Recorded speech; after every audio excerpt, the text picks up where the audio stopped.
All right, let's talk about building a real fortress for your data. I mean, one that can actually withstand the failure of an entire cloud provider. It's time to architect for true universal resilience. So let's just jump right in. For the next few minutes, this is you. You're not just some architect. You are the senior multi-cloud architect.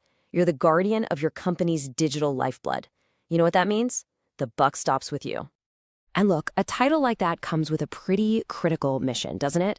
It's a mission that basically defines your entire role and, frankly, your value to the business. And this is the question that should be keeping you up at night. It's not if a provider has a problem, it's when. It could be a massive outage or regional failure, heck, even a contract dispute. What's your playbook? What do you do when one of these giants goes dark? Because let's be honest, your job isn't just about managing data. It's about guaranteeing its survival. We're talking about protecting the entire business from what is essentially a digital extinction event. That is the true scope of your job. So, how in the world do you fulfill a mission that big? Well, you have to move beyond the old way of thinking. You need to adopt a new strategy, and we call it universal resilience. You know, the cornerstone of this whole strategy is something called cross-cloud restore, and its power is really in its simplicity.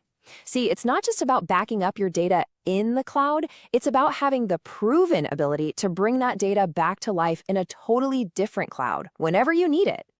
This really is a fundamental shift. I mean, look at the two sides. On the one hand, you have the old way. You're completely dependent on one provider, which is a massive single point of failure. But on the other hand, you have freedom. You become provider agnostic. Redundancy is just baked right into your architecture. So when there's an outage, you don't panic. You just execute the plan. But listen, a strategy is just a nice idea on a slide until you've proven it actually works.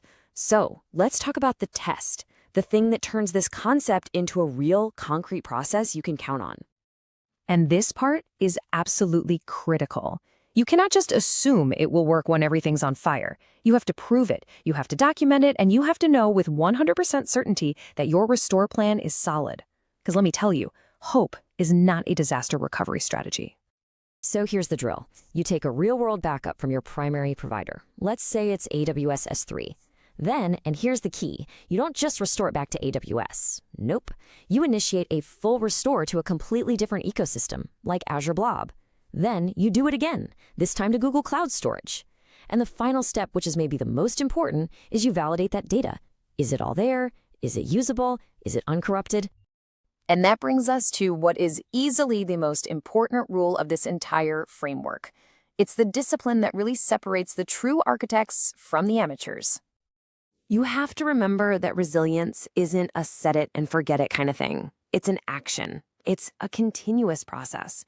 Because clouds are always evolving, APIs change, data formats get updated, your validation has to be a living, breathing part of what you do.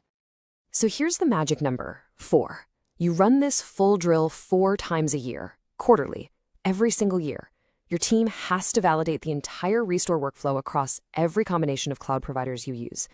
This isn't a fire drill, it's a routine. It has to become muscle memory.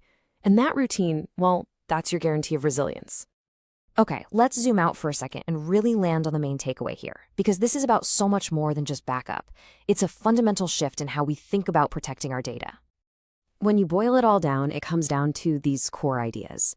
First, it's all about availability, not just backup files. A backup you can't restore is useless. Second, you have to operate with a never trust, always validate mindset. Test your own plan.